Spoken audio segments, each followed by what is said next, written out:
Hi guys, it's Kyla. Welcome back to my channel. You know, some of you are new here, some of you have probably seen my first video. If not, hi, my name is Kyla and welcome. You know, the funny thing about life is that you can really choose which direction you want to go into. I mean, you can't choose every outcome, you know, like there's always going to be some type of bump on the road or something that like steers you in a certain direction, but at the end of the day, you can always choose whether or not you want to reroute or take a detour or plan out whatever you want to do next. So, in this video today, I really just want to talk about like some things about my past. Okay, first of all, I haven't properly introduced myself yet. My name is Kyla. I come from California. I was born there and raised in the valley, and it's been pretty good, you know. Then I moved elsewhere, and now I'm here. And I've been wanting to do a YouTube channel for a long time, but it took me like some cojones to really like get here and get on and stuff. So, hi.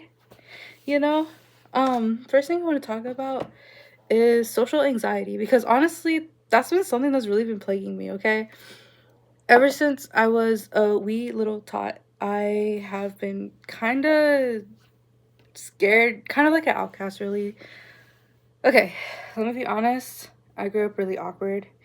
And it wasn't just like awkward as in like, you know, you walk a little weird or something like that. It felt like every day of the world was kind of going against me. Like, I'd go to school, I'd have pants on, my pants would rip, okay? I'd have freaking sweat stains under my arms. Okay, that's gross, but like, I'd always have something going on. And honestly, it took me a while to really not only grow out of that, but I'm honestly really grateful for the times where I was really awkward, because honestly, it taught me a lot. And the next thing that I want to say is you should use that to your advantage. Like, it really taught me to use everything that the world tries to put against you to your advantage, you know? Really, I'm just trying to get used to being on camera. When I was little, I used to love recording. I would carry around cameras with me everywhere, and I'd be taking pictures of people, you know, taking pictures of my cousins, taking pictures of whatever. But as I grow older, it kind of backpacked off of the awkward phase where, bro, I was getting bullied for just stuff, but it was a lot of things that kind of led me to being really shy and honestly really scared to come back on and like show my face and just be in front of the cameras and stuff. And now I'm older, I'm in my 20s, and I'm like, I don't want to hide anymore, you know? I see too much stuff coming out of, like, too much goodness coming out of being in front of the camera, and I'm really just taking this time to get used to it and just to kind of express myself more and be like, hey, it's not scary to be in front of the camera and in front of the world on the camera, even if I am sitting in a room talking to a camera and talking to myself, you know? So the next thing that I want to talk about is imposter syndrome, because let's be honest, we've all gone through it. I've had it a lot within the past couple years, and I really just want to make sure that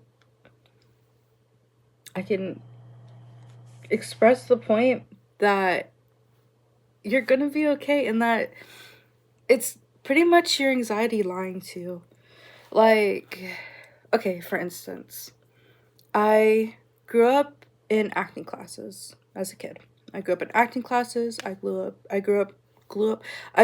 in choir. I grew up in singing classes. I literally had singing lessons as a kid.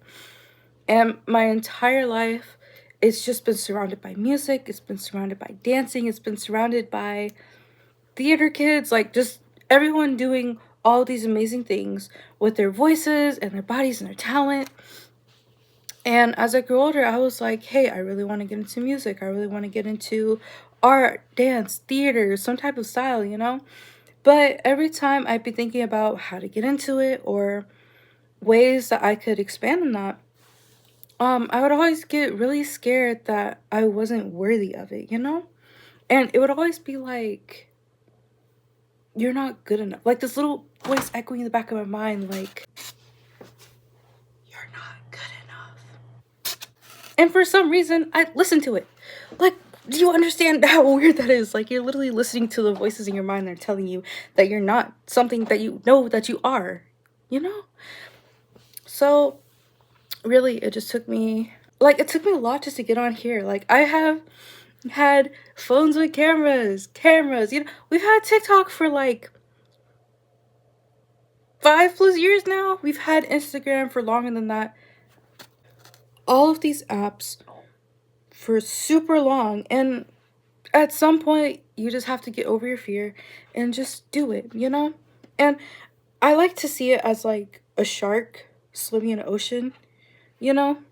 Sharks have to keep moving, and if they stay still, they die.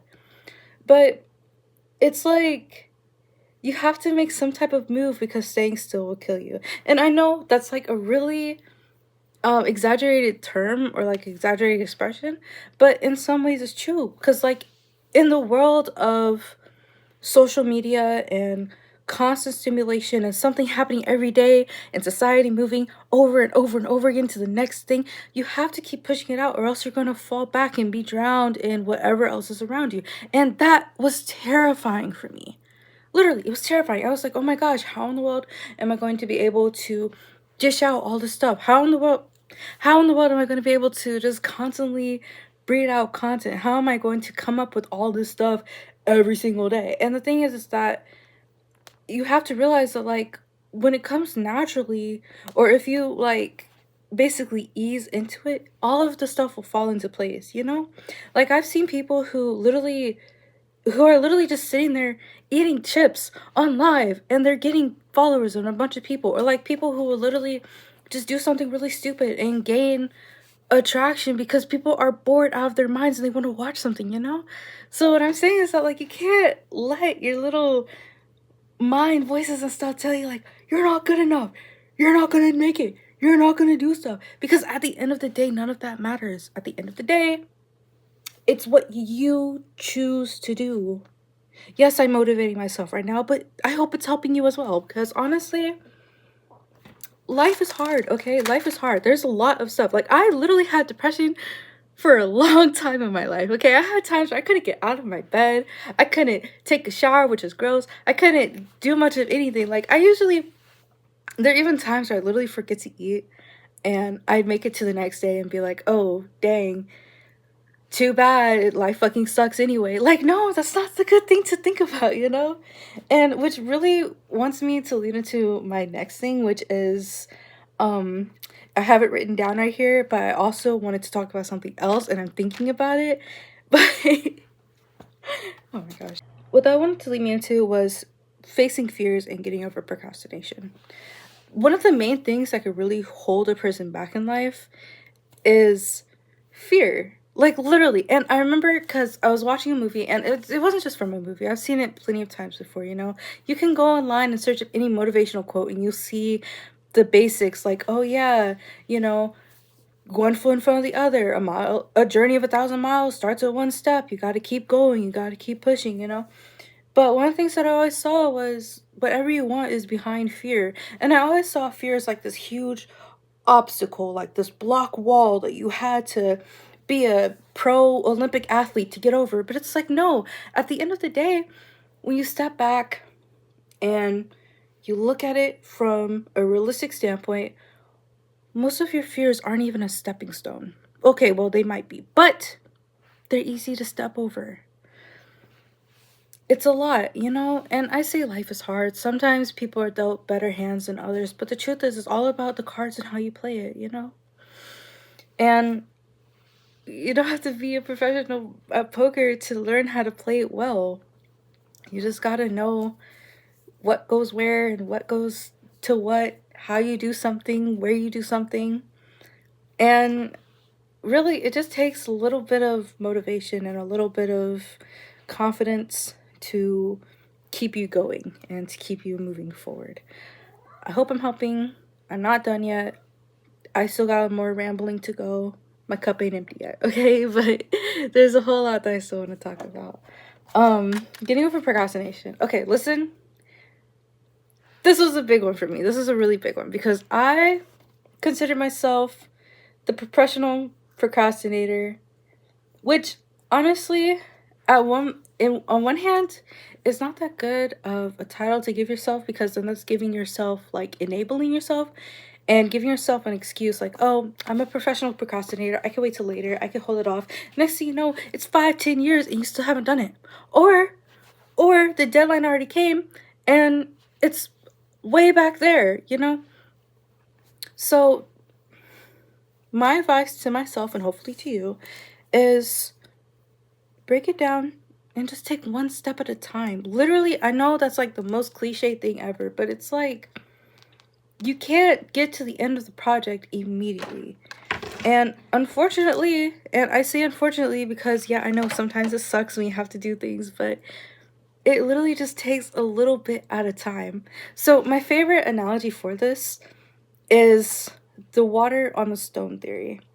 And that's, if you're looking in a cave, or you're looking at under a waterfall, or anywhere where water is dripping onto a rock. After 5 years, the rock will have a little indent, you know, it'll be like a little, here's the rock, it'll have like a little indent on it. After 10 years, it's going to be like a whole bowl that's created from there, you know? And next thing you know, in 50 years, the whole rock is going to have like a whole slice through it that the water's running down. And that right there is called the power of compound interest, meaning you keep doing something over and over again, and eventually it's going to get bigger, and it's going to get better, and it's going to get way further than you could have ever imagined. So the power of compound interest could be alive in all of our lives. And I got that really from the book called The Slight Edge. Yes, I'm putting one shameless plug right now, not for mine, but for somebody else's business, which I'm not getting paid for, so it's good though. So yeah, just the moral of the story, and I always say this to myself, like, if you look at my Instagram, it's KP_LM. I always have keep going, just wherever, because literally that's what motivated me. Like, I wouldn't be on this earth today if I didn't have that little phrase and saying, just repeat it in the back of my mind, going, keep going, keep going, keep going, don't stop, keep going. You don't know where you are now. You're only in your 20s. Keep going. And that's true.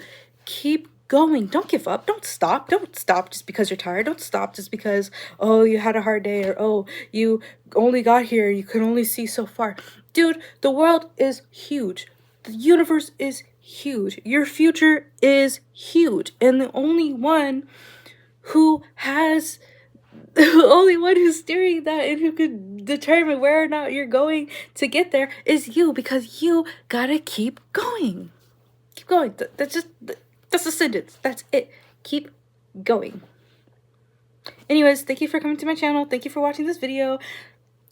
There will be more, alright? And follow my Instagram, follow my TikTok, my Twitter. I'll put the plugs and the thing down below or whatever. Okay, bye!